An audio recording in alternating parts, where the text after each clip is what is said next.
فاضل بریلوی رحمۃ اللہ علیہ فرماتے ہیں کہ قیامت میں منظر اس طرح کا ہوگا کہ نبی پاک ہمارے آگے آگے چلیں گے اور ہمیں اللہ کی رحمت کی خوشخبری سناتے جائیں گے، اور جب حضور یہ خوشخبریاں سنائیں گے تو حضور کے لبہائے مبارکہ سے پھول گریں گے اور ہم ان کو اٹھاتے جائیں گے۔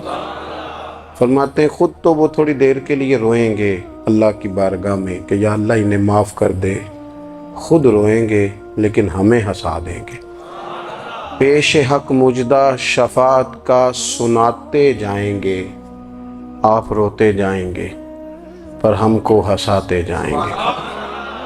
اور باغ جنت میں محمد صلی اللہ تعالی علیہ وسلم، باغ جنت میں محمد مسکراتے جائیں گے، پھول رحمت کے گریں گے ہم اٹھاتے جائیں گے۔ حشر تک ڈالیں گے ہم پیدائش مولا کی دھوم، اور مثل فارس نجد کے قلعے گراتے جائیں گے۔ اور کیا ذوق بیان کیا، فرمانے لگے خاک ہو جائیں عدو جل کر مگر ہم تو رضا، دم میں جب تک دم ہے ذکر ان کا سناتے جائیں۔ جب تک سانسوں کی ڈوری چل رہی ہے، دم میں جب تک دم ہے ذکر ان کا سناتے جائیں گے۔ اللہ تبارک و تعالیٰ نے نا ہمارے محبوب کریم علیہ السلام کو دنیا میں بھیجا تو فرمایا یا ایھا الناس قد جاءکم برہان من ربکم، اے لوگو تمہارے پاس تمہارے رب کی دلیل آ گئی ہے۔ اللہ تبارک و تعالیٰ نے محبوب پاک علیہ السلام کو سراپا دلیل بنا کے بھیجا۔ باقی انبیاء کرام علیہم السلام کے پاس بھی اپنی نبوت کے دلائل کے طور پر بے شمار معجزات تھے، اور حضور کریم علیہ السلام کے تو پورے وجود کو ہی اللہ نے معجزہ بنایا۔ اور نبی پاک صلی اللہ تعالیٰ علیہ وآلہ وسلم کی نبوت کی دلیلیں، حضور کے رسالت کے مستحکم دلائل جگہ جگہ آپ کو ملیں گے۔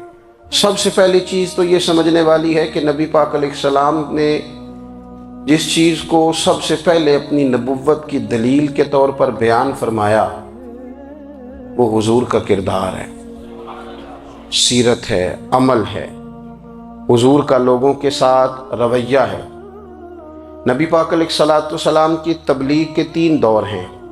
ایک تو حضور نے اپنے قول سے تبلیغ فرمائی ہے، وہ 40 سال کی عمر سے محبوب نے اعلان فرمایا اور تبلیغ کی۔ اور ایک نبی پاک صلی اللہ تعالیٰ علیہ وسلم بالواسطہ حضور کی تبلیغ ہے جو آج تک جاری ہے۔ امت کے علماء، مشائخ، مبلغین حضور کے دین کو آگے پھیلا رہے ہیں، تو دراصل یہ بھی تبلیغ رسول پاک علیہ السلام ہی کی تبلیغ۔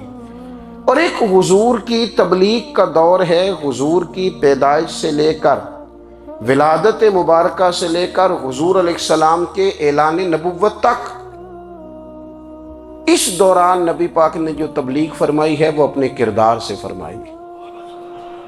عرب کا وہ معاشرہ جو بڑا میلا کچیلا گدلا ہو چکا تھا، جس کے اندر سراسر مادہ پرستی کا زور تھا، جس کے اندر لوگ انسانوں کی خرید و فروخت کرتے تھے، جس کے اندر بیٹیوں کو زندہ دفن کر دیتے تھے، جس کے اندر جو آدمی جتنا زیادہ مضبوط ہوتا تھا اتنا زیادہ لٹیرا بن جاتا تھا، اس معاشرے کے اندر رسول کریم علیہ السلام نے 40 سال گزارے، اور اس طرح گزارے کہ جو بیگانے بھی تھے وہ بھی کہا کرتے تھے یہ صادق ہیں، یہ امین ہیں۔